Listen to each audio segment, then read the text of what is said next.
but I felt so bad. I do remember feeling I bad. don't remember. See, actually, I don't know where the kids were. I don't know why they weren't there.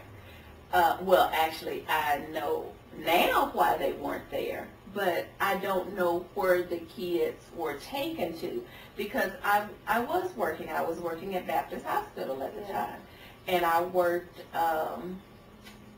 either 4 to midnight or something like that. It wasn't 3 to 11. It was more like 4 to midnight. Mm-hmm. So when I got home, I think you were already asleep. But I don't, because I didn't stay out all night. Yeah. Well, see, I came home after work, and I worked swing shift. I don't even remember after that. I don't even know So how he I probably got put out. you in. Of course, he put you in your room because I didn't. Yeah. I wasn't aware of that. I found out about the situation from one of the children. Oh, really? The kids, yeah. Wow.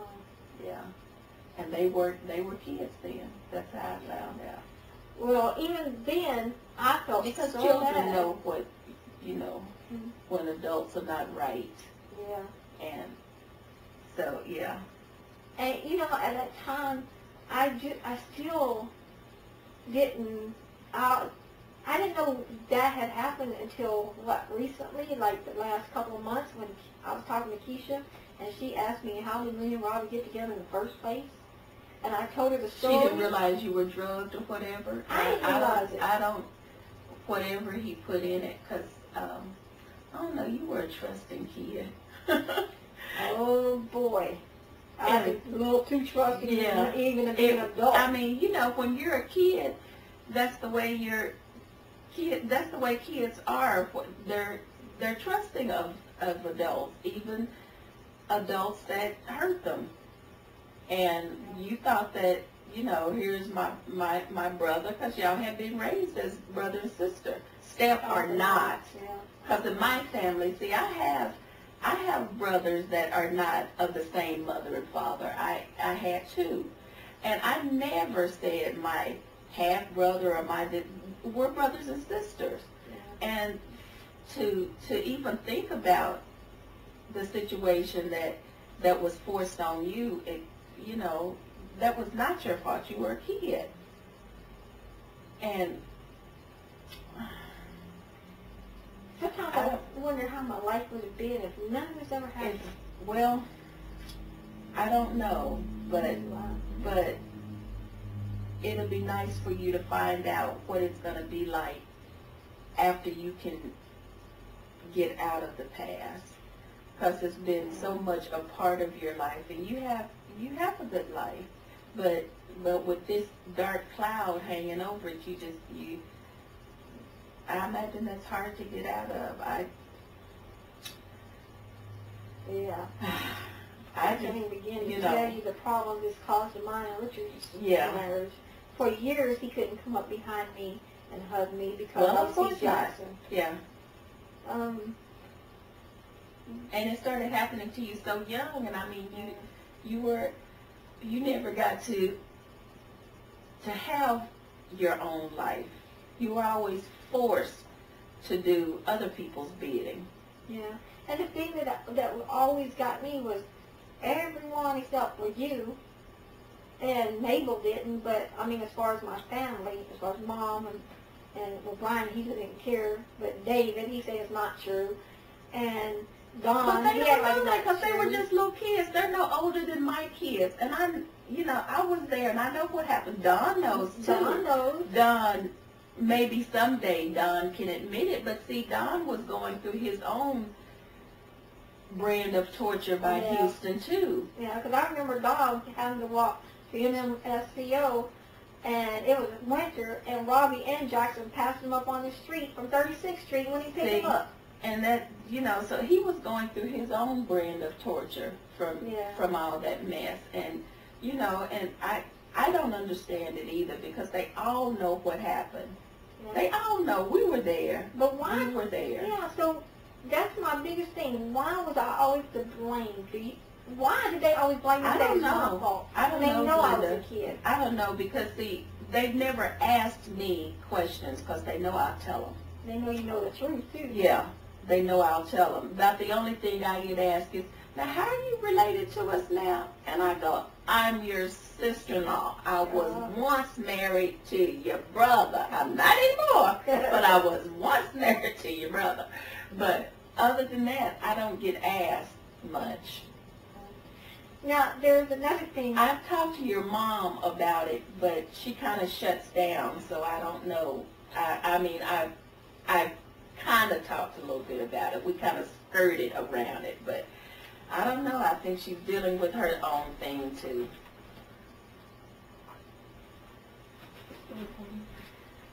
Now, you know, when after that happened, for me and Robbie and him raping me, and I didn't know about that. Well, afterwards, I was still trying to talk to your brother, and then I think something happened. Well, later on down the line, you did date Sylvester, but that was after, yeah. Wasn't it Sylvester? Yeah, yeah. Sylvester. Well, I think what happened was, well, I'm pretty sure what happened was, this guy that lived across the street from Robbie and you, I was trying to talk to him, or around the corner or something. Anyway, he ended up, because I always said if I didn't tell the truth about it, it would come out anyway. Somebody would find out, and then they would probably say it was my fault. So I always said I'm going to tell that I was molested, and that if they blame it on me, then there's nothing I can do about it. And so the guy blamed it on me. He said, oh, that was your fault. And so at that time, Robbie, he was talking to me on this side, and I know I talked to you, but Robbie was talking to me more, and my brain was screwed up from being molested, and I just didn't, I don't know, could you even tell my mind was kind of screwy? Yeah. Okay, yeah. And so after Robbie was talking to me, and you know, I wanted I left after that. Yeah. I had enough. I don't even know how many times he would have did put something, gave me something I wouldn't know about it. I have no idea. I don't know, y'all. You know, once I was gone, I just kind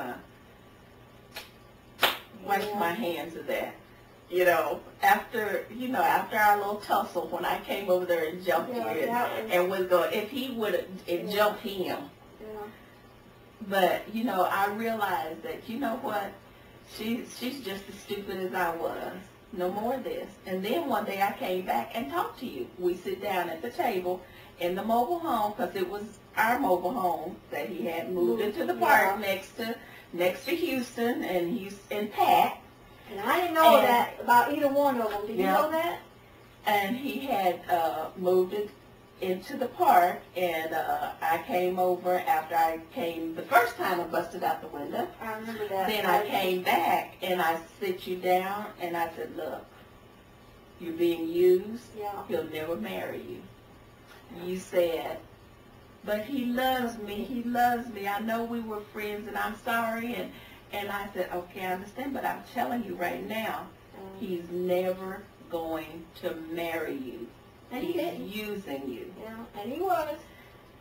And you didn't listen. No, I was so madly in love with Robbie, but that's why I'm wondering now, did he give me drugs more than once because of how I felt? You acted crazy then. I know. You used to chase me down in your car.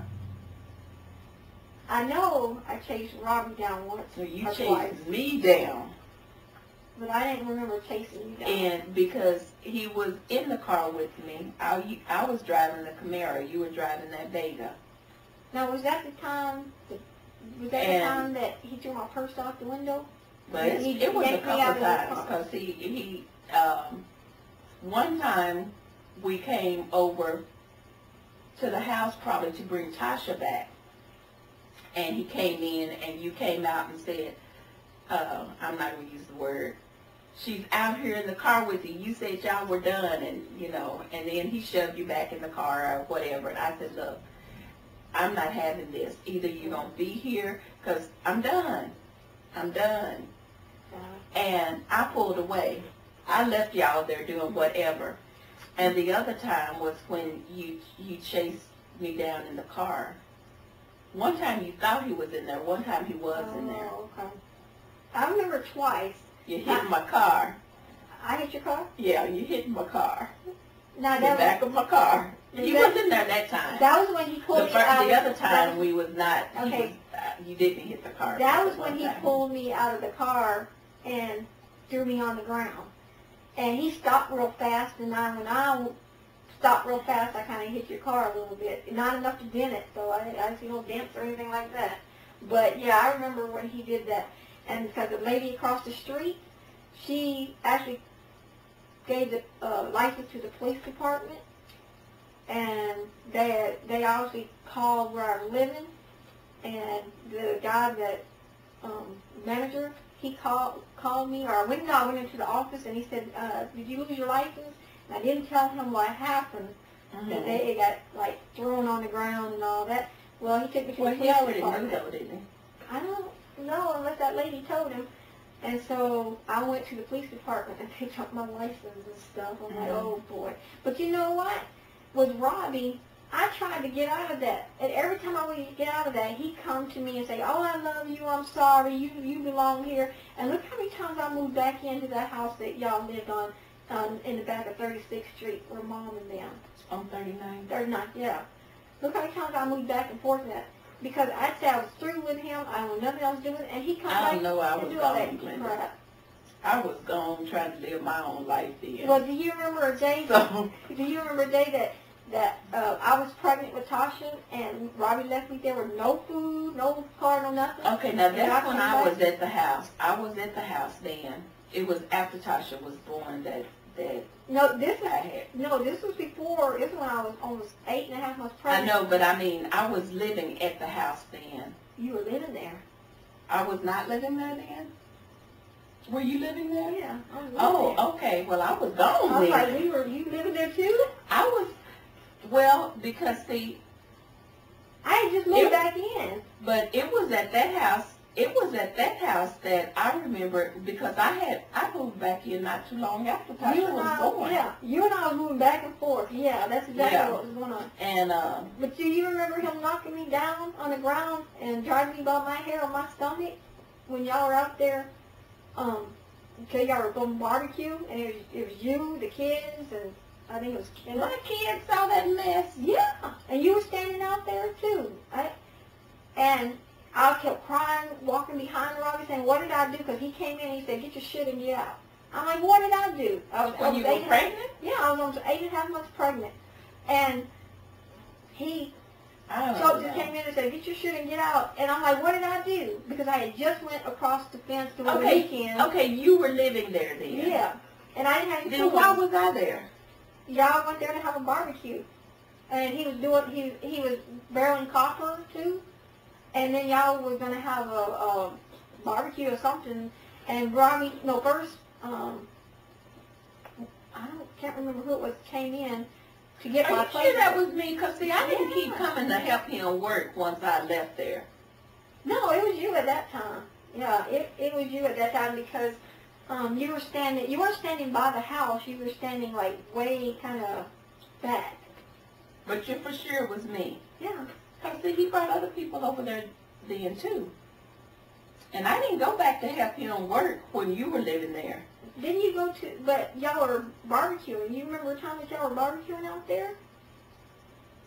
Not while you were living there. And to go back with him and help him work? That was not me. That was either Deborah or Carmen or that other little girl. But, Really? I did not come back out there and help that man work, and I wasn't living there. Huh. Well, it's been so long, I thought it was you. I could swore it was you, but maybe it wasn't you. But whoever it was standing there when Robbie turned around, he knocked me down. Because, see, I moved back. I lived in probably Heatherwood Apartments then, probably. And I moved back for a little bit, and then we had a knockdown drag out, and I was done. Mm-hmm.